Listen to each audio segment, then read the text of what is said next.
Third grade. All right, as we wrap up third grade language arts, we're going to kind of show how everything fits together. We're going to review a few things going all the way back to primary. Okay, if you recall when you first started reading and you first started writing, you wrote in pretty simple sentences, okay? It's just that. It's a sentence that's simple. It has one subject, it has one predicate. Of course, it starts with a capital letter and ends with an end mark, but it's very simple. One idea, right? And a simple sentence is an independent clause. It can stand completely by itself, right? Simple. Stands all by itself. It's independent. Like this. Ready? Dogs wag their tails. Simple. I love riding my bike. Third graders are awesome. Summer is a fun season. All those are simple sentences. There's nothing complex, nothing compound, nothing crazy about them, right? They're just simple, independent. They can stand all by themselves. They don't leave you asking more questions. They don't leave you hanging out there on a limb wondering what's happening. It's a complete thought. Simple. Okay. That's how you used to write. And those are those beginning books when you were first starting to read were written with simple sentences. So if you have a younger brother or sister and you read to them, you'll notice that most of those sentences are pretty simple. Okay. Then, and we reviewed this at the beginning of the year because I remember I had my little index cards at my little table, if you recall that. We learned about compound sentences. Compound is when you put two things together, okay? A compound sentence is just really taking two simple sentences and putting them together, or two independent clauses, okay?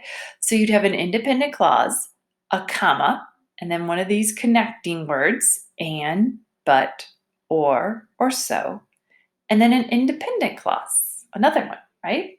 So you have two simple sentences, and in between is a comma and one of these conjunctions that join them together. Okay, so it could be like this. I like to ride my bike and I enjoy swimming. I have two thoughts. I like to ride my bike and I enjoy swimming. And I combine them together in a compound sentence. I have a comma after my first simple sentence, my independent clause. And then I have a conjunction, and then I have an independent clause. Another one. Okay, here's another one.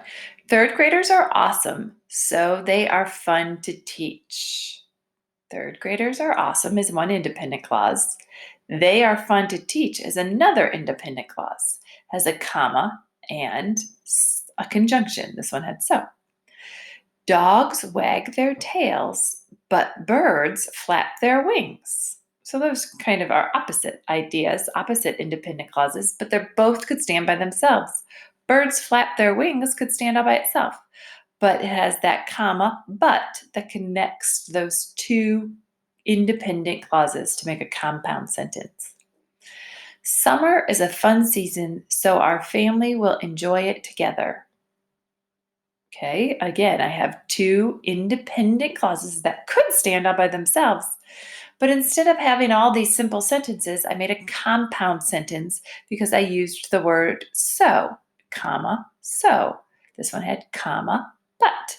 This one had comma, so. Oops, this one had comma, and. I forgot to use the word or. Whoopsie, sorry, I meant to use the word or. Okay, all right, so review. Ready? Simple sentences, easy peasy, just one idea, one thought. Compound sentences is taking two simple sentences and connecting them with that conjunction word. And then what we've been working on this week are complex sentences. Complex still has that independent clause or that simple sentence, but then it adds that dependent clause.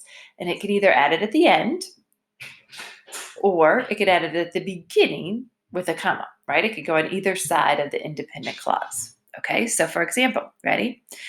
When dogs wag their tails, they are happy. So do you see how I took that simple sentence, dog wag their tails, and I added that word when? And when I did that, it became a dependent clause. When dogs wag their tails, they are happy is a complex sentence. Because when dogs wag their tails can't stand all by itself. It's not independent, it's dependent. While I listen to music, I like to ride my bike. While I listen to music, I like to ride my bike. Again, I added that, remember, I added that word, and that word makes it into an dependent clause that needs the independent part to hold on to. Third graders are awesome because they are kind. Because they are kind cannot stand all by itself, right? So it has to be attached to this independent clause. Third graders are awesome. And then this one, you ready? Since summer is a fun season, it is my favorite time of year. Since summer is a fun season, cannot stand by itself. It's a dependent clause, so I need this independent clause to help it.